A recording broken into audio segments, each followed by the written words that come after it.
Morning, Facebook followers. Today we're going to talk a little bit about the differences in some RV refrigerators and their functions. Essentially, they all work the same. They get cold and keep your stuff cold while you're gone, hopefully. We're going to show you a couple different things and what to look for.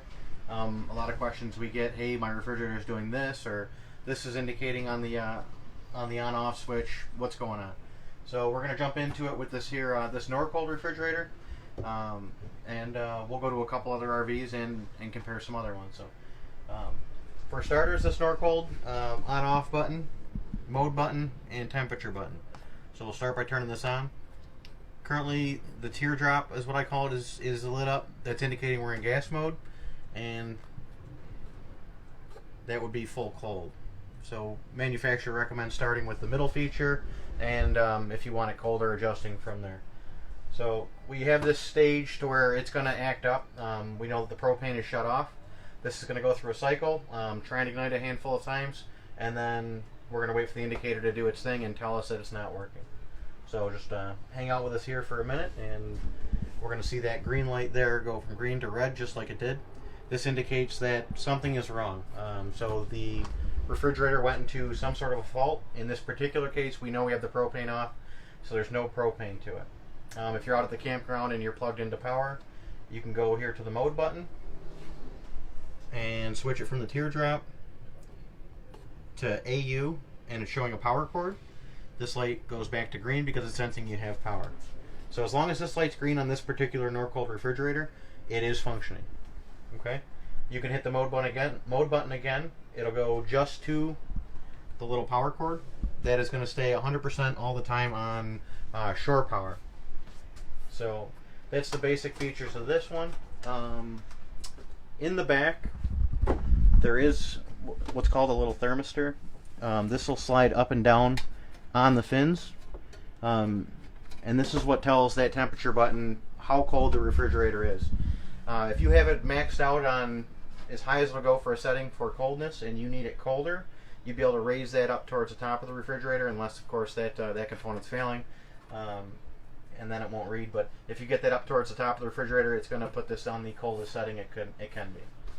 So that's all we have on this particular Norcold model. We're going to move over to our next trailer and kind of go through that one. So let's take a walk over there.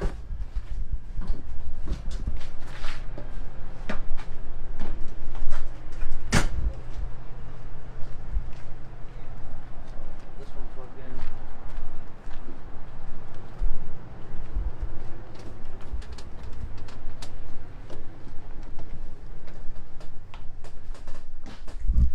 So same manufacturer fridge. This is in a Grand Design Reflection, the quad door Norcold. So again, very similar features. There's 3 buttons on the front.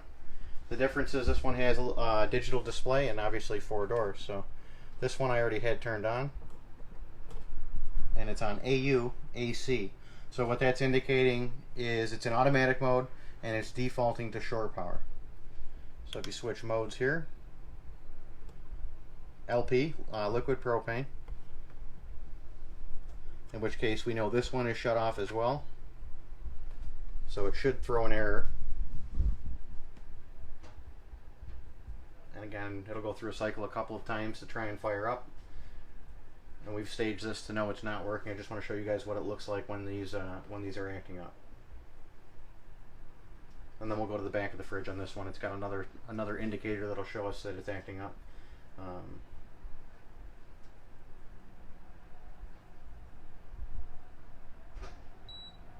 So there's our code, no FL, so which is basically indicating there's no fuel, so no propane going to it. So we can go back to AU, or you can select the mode just like on the other one for strictly AC power. Another thing that I've seen with this setup through the history of it coming out would be I've had a customer call and say, hey, my freezer's getting ice cold, it's working great, but the refrigerator itself is warm. It's it's only getting to, I don't know, let's say 50 degrees or something like that, or warmer. This particular quad door has this little flip feature here. And I've seen in the past, it looks like they did actually update this, but if you have one of these fridges but the older model, they didn't have this bottom floor trap to flip this out. So it was relying on only this top one, and what would happen if the door was slightly out of adjustment is it would miss and stay straight in, leaving about an inch gap with both doors closed, which you could see at the bottom. Obviously this is still open for display purposes, but you'd see a gap at the bottom and it was letting all the cold air out. So if you do have this refrigerator but an older model and you're having that scenario, that's one of the first things you can check for. So making sure that that flapper is going closed like that. Another thing you can do is what's called the dollar bill test, and that's sticking a dollar bill behind these seals and seeing if it pulls up and down. If there's resistance, your doors and seals are in good shape. We're going to take a walk on the outside, show you some stuff on the exterior panel on this fridge.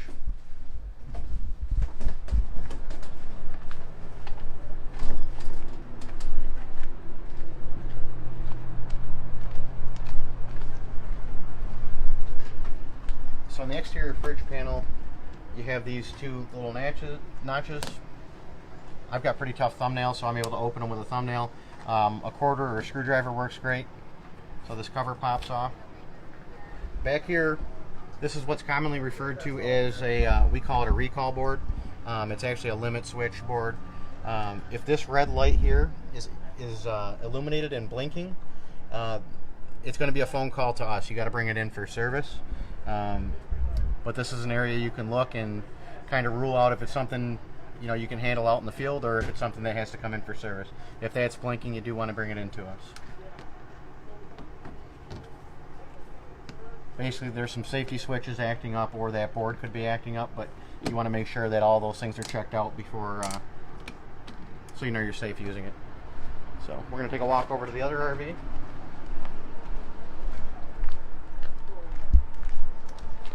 Get some power on the way.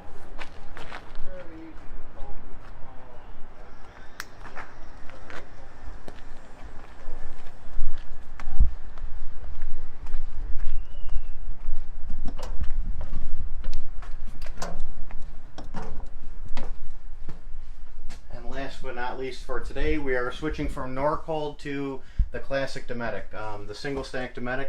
These are in a ton of RVs. Again, we're in another reflection, another Grand Design reflection, but you'll find these across the board in the Keystone products, the Forest River products, pretty much every other RV manufacturers. This is a very common refrigerator. So this one, the control is in the freezer.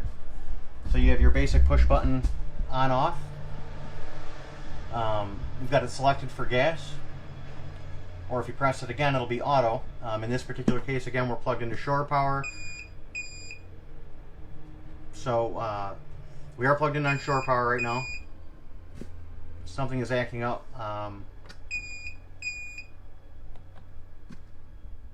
So we're going to check that.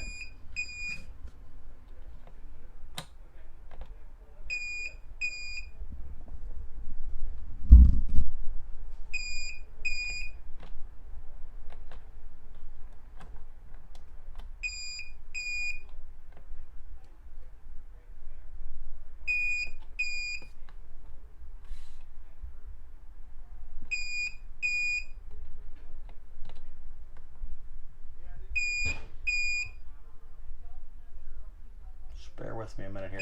What I'm going to do is run out and check our propane. When that's going off, it usually indicates that you're having a propane issue. So. Let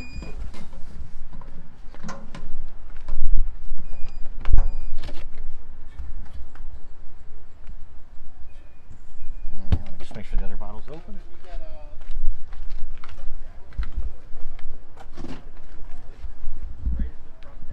So we're going to make sure both bottles are open. Our propane is green here on the regulator, so we know we have propane. Then we're going to go back in and shut that fridge off and let it sit for a minute, and then we'll try and fire it back up.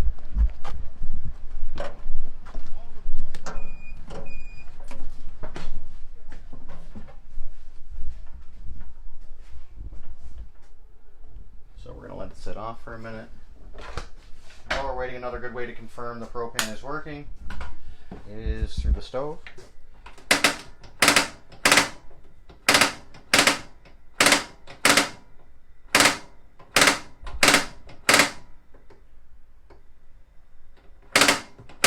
And this can take a minute for fuel to flow through.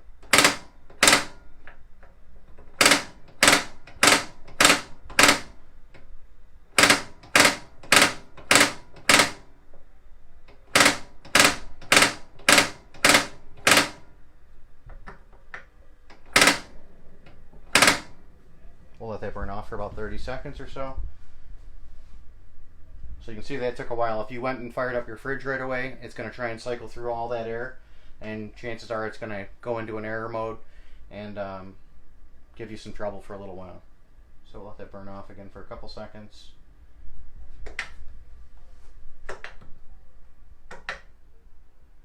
And we'll give this a shot.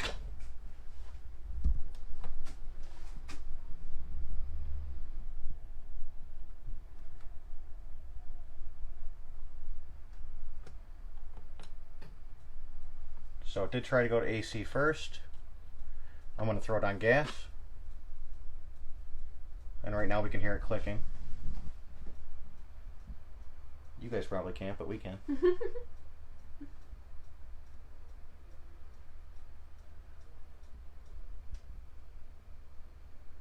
And I heard it ignite. So that fridge is on and working. So again, you saw how we came in here first thing.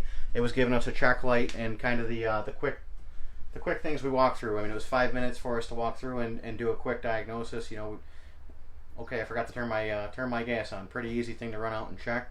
It's easy to overlook, but it can cause you a little bit of grief when you get to your campground and you're trying to set this up.